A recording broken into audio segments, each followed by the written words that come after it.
Good morning, class. This is Deepak Kumar Shukla from Dr. Om Prakash Institute of Management and Technology.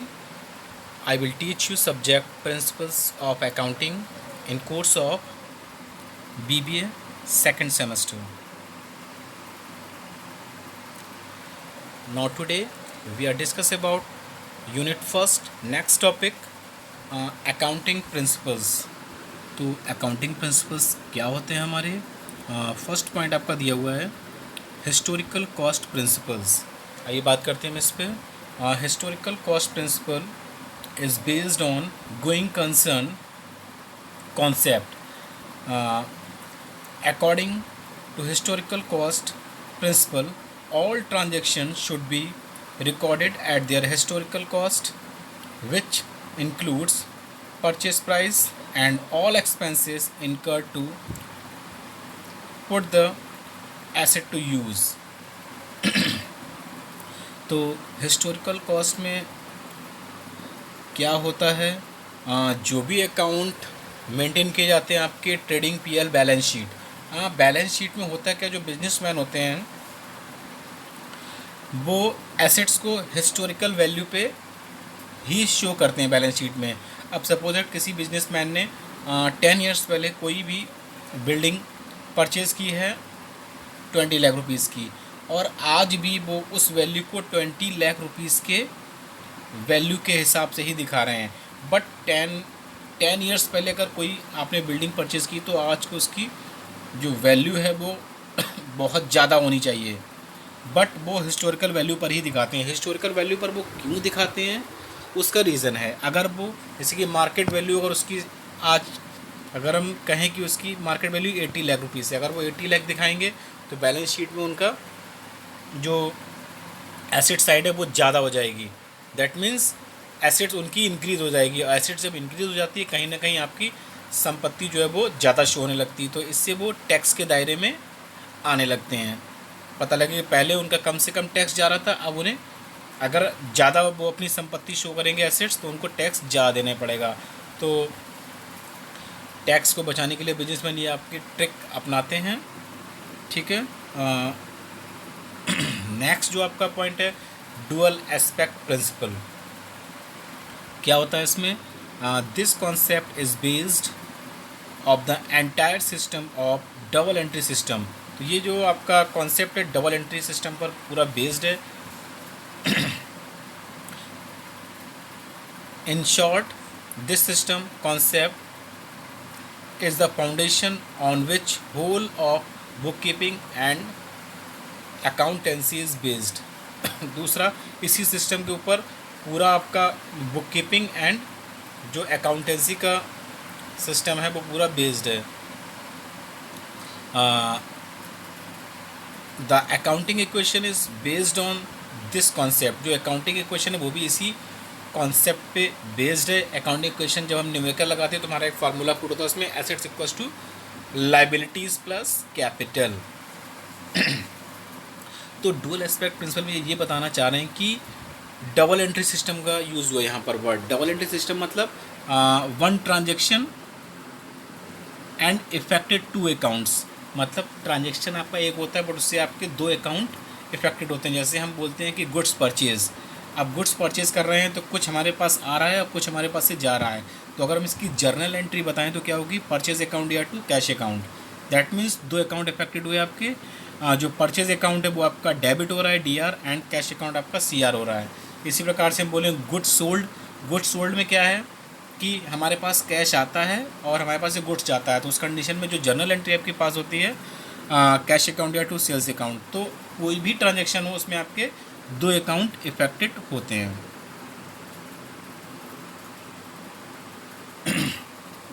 Next आपका जो 3 point है full disclosure principles, तो इस पर बात करते हैं हम। This principle of full disclosure means that financial statement should disclose all significant information related to the economic affairs of the firm।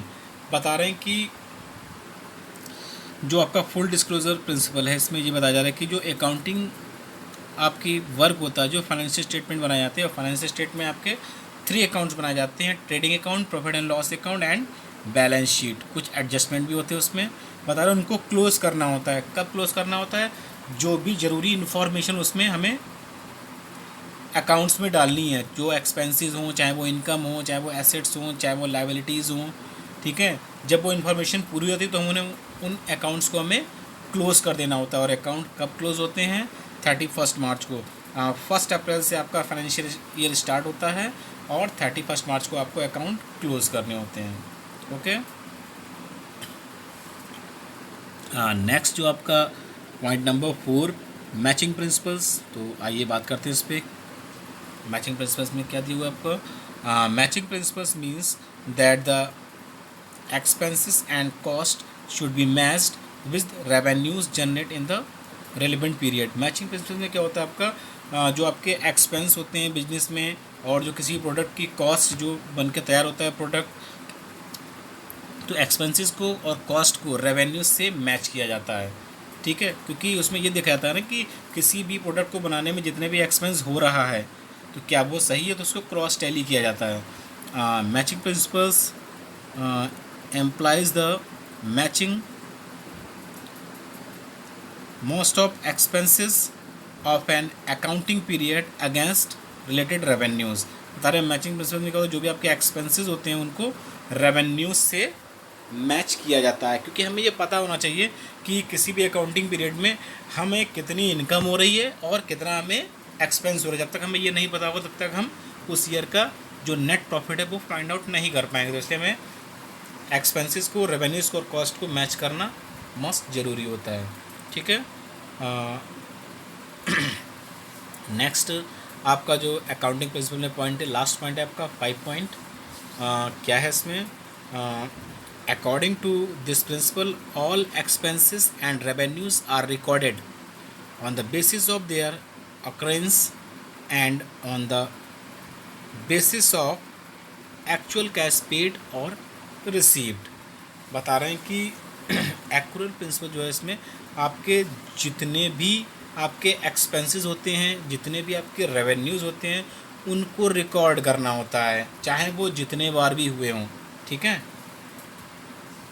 क्योंकि होता क्या है कि चाहे आपका कैश पेड हो चाहे कैश रिसीव हो, दोनों को ही आपको नोट करना पड़ेगा। और जो हम कैश पेमेंट करते हैं, कैश रिसीव करते हैं, इसको कहाँ पर नोट डाउन किया जाता है, कौन सा अकाउंट बनाया जाता है? तो बता दूं आपको, बिल्कुल क्लियर है यहाँ पर। जब हम कैश अकाउंट बनाना पड़ता है हमें, ठीक है। कैश अकाउंट मतलब कैश बुक, और कैश बुक आपकी एक सिंगल कॉलम कैश बुक होती है, डबल कॉलम कैश बुक होती है, ट्रिपल कॉलम भी कैश बुक होती है, और पैटी कैश बुक भी आपकी होती है। तो उसमें क्या होता है, अगर कैश आपका रिसीव हो रहा है तो आपका 2 साइड में आता है, और कैश हम पेड कर रहे हैं, पेमेंट कर रहे हैं, तो बाई साइड में होता है, ठीक है। तो ये आपका हो गया 5th पॉइंट।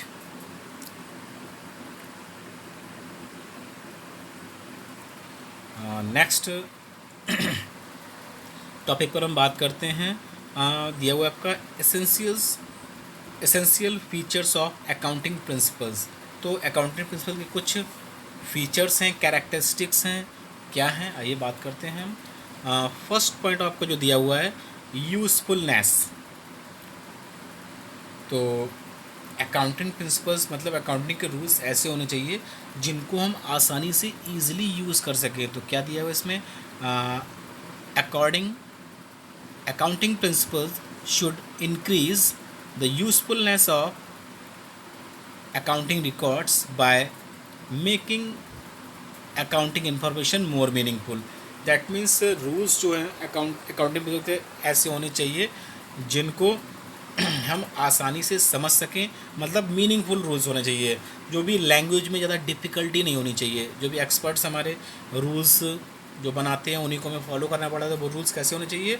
वो डिफ़िकल्ट नहीं होने चाहिए, रिजिड नहीं होने चाहिए, उनकी लैंग्वेज ईजी होनी चाहिए जिसको हम उनको जो भी अकाउंटिंग का वर्क करते हैं आसानी से यूज़ कर सकें उन रूल्स को। नेक्स्ट सेकंड जो पॉइंट आपका दिया हुआ है, ऑब्जेक्टिविटी। क्या है इसमें, आइए बात करते हैं इस पर हम। Objectivity means verification and accounting principles should be supported by facts and free from personal bias of the accountant। बता रहे हैं कि ऑब्जेक्टिविटी का मतलब होता है वेरिफिकेशन, तो अकाउंट का वेरिफिकेशन होना बहुत ज़रूरी है। हमने आपको बताया था वेरिफिकेशन या फिर चेकिंग या फिर स्क्रूटनी, और इसको ऑडिटिंग बोलते हैं, वो कौन करता है?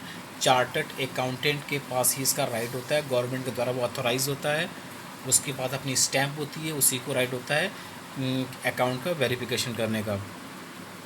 और बता रहे हैं an accounting should be supported by facts and free from personal biases of this accountant. जो अकाउंटेंट होते हैं कंपनी में या बिजनेसमैन के यहाँ जो अकाउंटेंट वर्क करते हैं, अकाउंट्स बनाते हैं, लेजर अकाउंट बनाते हैं, तो वो पर्सनली अपना कोई भी इफेक्ट नहीं डाल सकते हैं अकाउंट पे। मतलब उनका ये नहीं कि उनकी इच्छा है कि कोई भी उन्होंने चीज़ टू साइड में शो कर दी, कोई भी ट्रांजेक्शन बाई में शो कर दिया। जैसा कि अकाउंटिंग प्रिंसिपल में रूल्स है कि कैश अगर रिसीव हो रहा है तो वो टू साइड में आएगा, और कैश पेमेंट हो रहा है तो वो बाई साइड में आएगा, उसी हिसाब से करेंगे। अपना कोई पर्सनल ब्यास, पर्सनल उनका इंटरफेयर नहीं रहता है अकाउंटेंट का। नेक्स्ट जो इसमें आपका पॉइंट है, थर्ड लास्ट पॉइंट है ये आपका फीचर्स का, फिजिबिलिटी। फिजिबिलिटी का मतलब कोई भी काम आसानी से अगर आपका हो जाए ईजिली, ठीक है। तो आइए बात करते हैं इसमें हम। An accounting principle should be feasible, practical, so that it can be implemented without any difficulty. तो जो अकाउंटिंग प्रिंसिपल, जो अकाउंटिंग के रूल्स हैं वो कैसे होने चाहिए? फिजिबल, ईजी होने चाहिए प्रैक्टिकली, कि जिससे क्या होता है कि अगर हमें कभी भी उसमें कोई चेंजेस करने होते हैं तो वो आसानी से हो जाते हैं। और अकाउंटिंग प्रिंसिपल के जो भी रूल्स होते हैं वो ईजी होते हैं, फिजिबल होते हैं। क्योंकि होता क्या है कि हमारा हर साल बजट पास होता है, हमारा जीएसटी से संबंधित जो भी रूल्स होते हैं, इनकम टैक्स, सेल टैक्स से जो भी रूल्स, इससे रिलेटेड रूल्स होते हैं, उनमें चेंजेस होते हैं। उनके जो भी रेट होते हैं, पता लगे आज को 9% जीएसटी लग रही है, कल को वो 12% हो जाएगी जब नेक्स्ट ईयर बजट पास होगा। तो इस प्रकार से रूल्स हमारे चेंज हो जाते हैं, ठीक है। नेक्स्ट जो आपके दो टॉपिक हो गए हैं, accounting principle and essential features of accounting principle. तो आज के लिए इतना काफ़ी है। Thank you class, next class में हम बात करते हैं, ठीक है।